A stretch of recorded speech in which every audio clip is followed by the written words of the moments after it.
Thank you both for being here. I find it, first of all, I've been consistently and aggressively outspoken about the threats posed by Russia. I believe going back to October of 2016, I was a candidate on the ballot, and I wouldn't comment on the leaks and things that were coming out. I said it was the work of a foreign power then. But I also am fascinated how a nation, I understand their tactical nuclear weapons, I understand their strategic nuclear stockpile and so forth, but I find it fascinating, if we just take a deep breath here, how totally consumed American politics has become by a nation whose GDP is equivalent to Italy's and the state of New York, whose GDP is less than the state of Texas and Brazil's, and whose GDP is half the size of the state of California.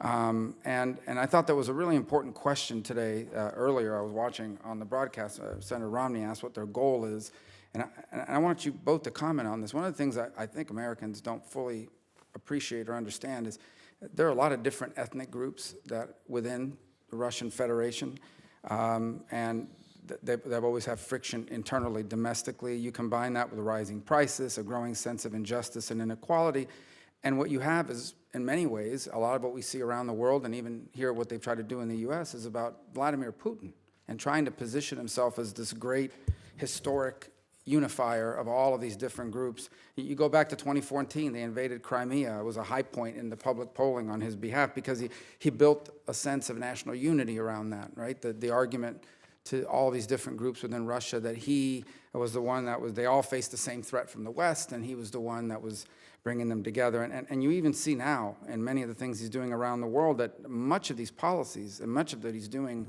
is designed to remind people of a time when the Soviet Union, vis-a-vis and Russia, were a great global power. And much of this is, as much as anything else, about distracting from the domestic problems that they face internally. Isn't that a big, if not a significant, the significant driver of a lot of these things at the end of the day, is a desire to address these internal things and rally everyone around this nationalistic sense of pride by distracting from the domestic policies and portraying himself as an indispensable leader and Russia as a great power, which they're not economically, but they can project power militarily in smart and creative ways that allow him to pull off the charade. Yes, Senator. You've said more eloquently what I tried to say in response to Senator Romney's question, that precisely that this is a matter of Russia and Russia's leader trying to live up to a self-image as a global power, and that much of that is in order to distract from the internal problems within Russia that they are experiencing.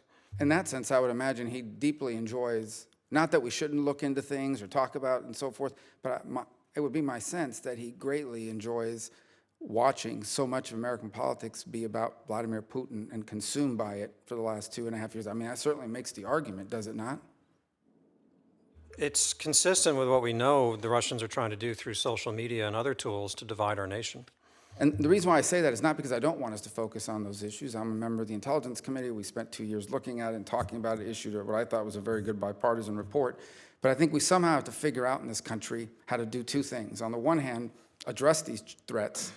I believe one of the things we need to do is pass the Deter Act, which would actually put in place sanctions that would kick in even when Russia were to do this again, because I do think Putin is a cost-benefit analyzer. He looks at the cost-benefit player, and if the costs outweigh the benefits, it would most certainly affect him. But I also think we need to be cautious about, or at least aware of, these ongoing efforts. This was not a one-off effort on the part of the Russians via the efforts that Putin has put in. For example, this whole impeachment situation that's playing out nationally, and I don't expect you to opine on it, but I will tell you that you can see, if you just stand back and watch how they are even using this as a way to sort of, the first thing they say is America's completely dysfunctional.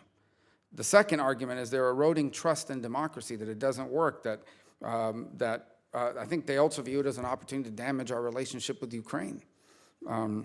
And I think the goal ultimately, as I said, is to portray the U.S. as dysfunctional, to exacerbate our domestic tensions, which adds to that portrayal as dysfunctional, and also to argue that our system is corrupt. And I think it's as important as anything else. I think sometimes we get tunnel vision and we think that this is about supporting one singular individual or what have you. This is much bigger than that, and this is going to be here long after any of us are gone. It's this effort to weaken us from the inside, get us to fight one another, and to point to us as dysfunctional, not working, coming apart at the seams, because it also elevates him as a person who, in some ways, has this sly smile on his face every time he's blamed for it, because it sort of strengthens the argument that he's this big global player. That's my comment. I don't know.